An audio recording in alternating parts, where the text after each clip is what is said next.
This is Joel at Adventure for Life.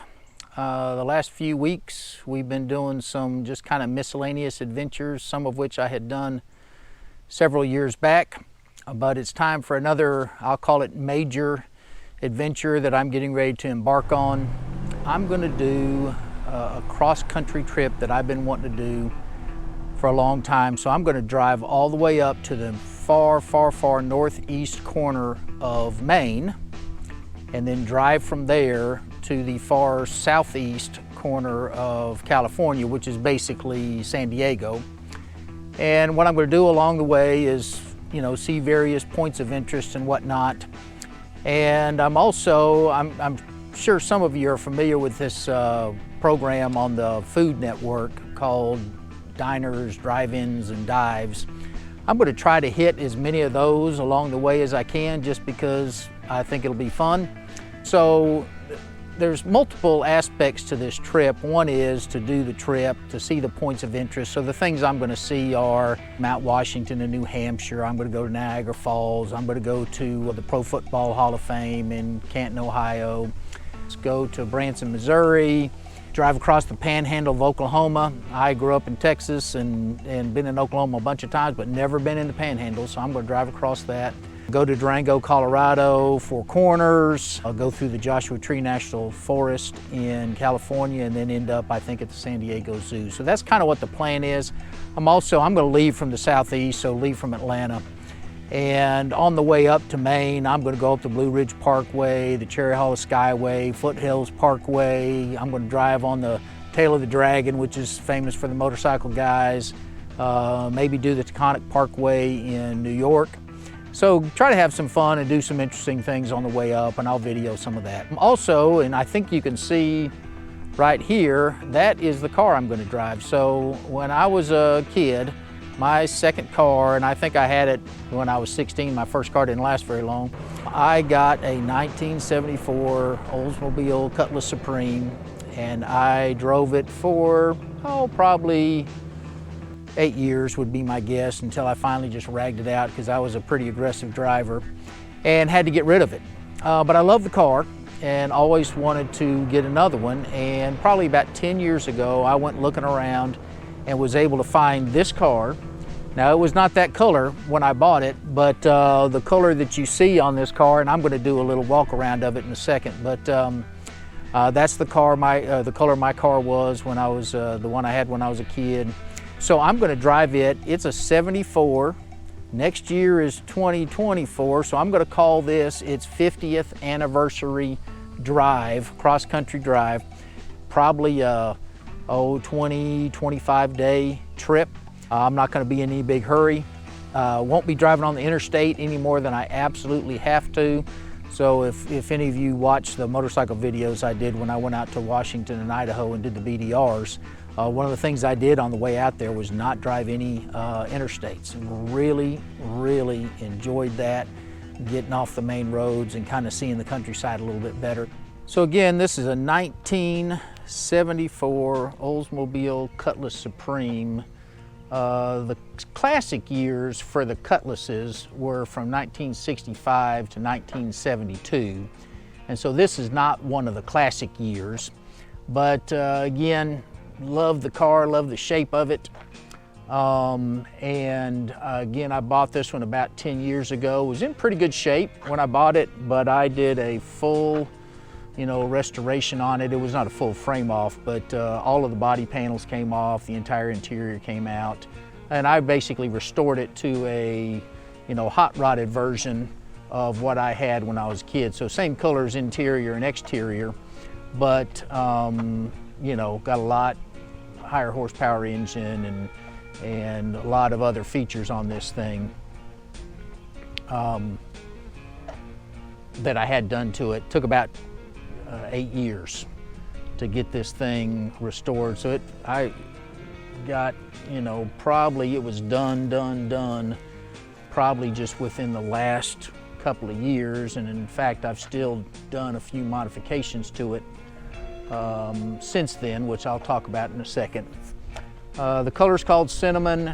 The wheels are actually not the factory wheels. I've got the factory wheels, And if you're familiar with these cars, the factory wheels were actually painted the same color as the car, but they were only 14-inch, and you couldn't put, you see I've got really wide tires on the back and some pretty wide tires on the front. You just couldn't do that with the stock rims. So I've got the stock rims and I've got them painted and they look great and all that kind of thing, but I've got these earlier years. So these wheels are from the original, from the classic years of the Oldsmobile, and some other Chevys had it.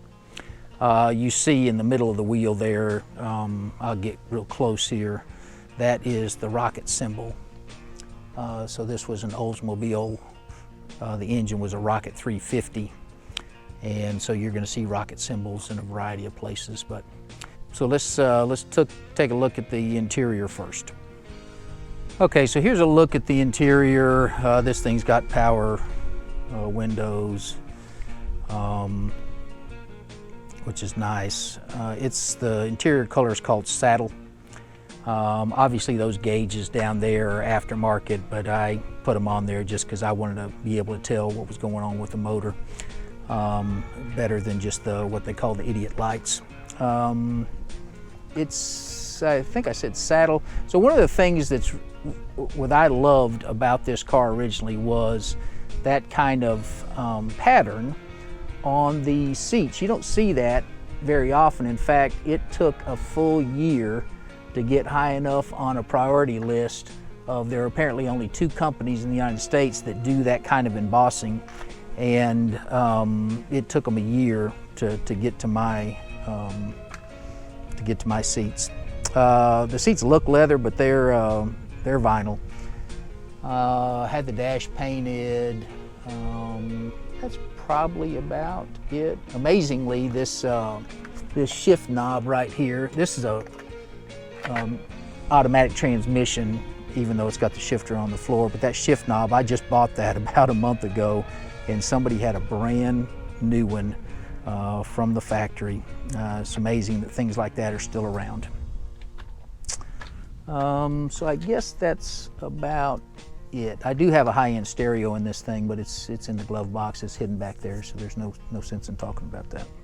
Okay, as far as under the hood goes, quite a bit of this is, the vast majority of this has been redone. You'll see a few pieces like the radiator overflow and the windshield wiper fluid holder that are not, but the motor is redone by a company called Carolina Engines. It's 400 horsepower. You see on the front it's got this March pulley system, and one of the things that I just had redone was this right here, tensioner. So I had a March system put on there, but it wouldn't keep the belt tight enough, and you had to use these things to tighten the belt. And so I actually got rid of it, and March came out with an updated system with this belt tensioner on there, and so now my belt thankfully doesn't squeal anymore. Got a brand new air conditioning system. You see I've got chrome. I wasn't trying to make this a show car or whatever. You also see the right there, Oldsmobile Rocket 350. So that's what they call this motor, a Rocket 350.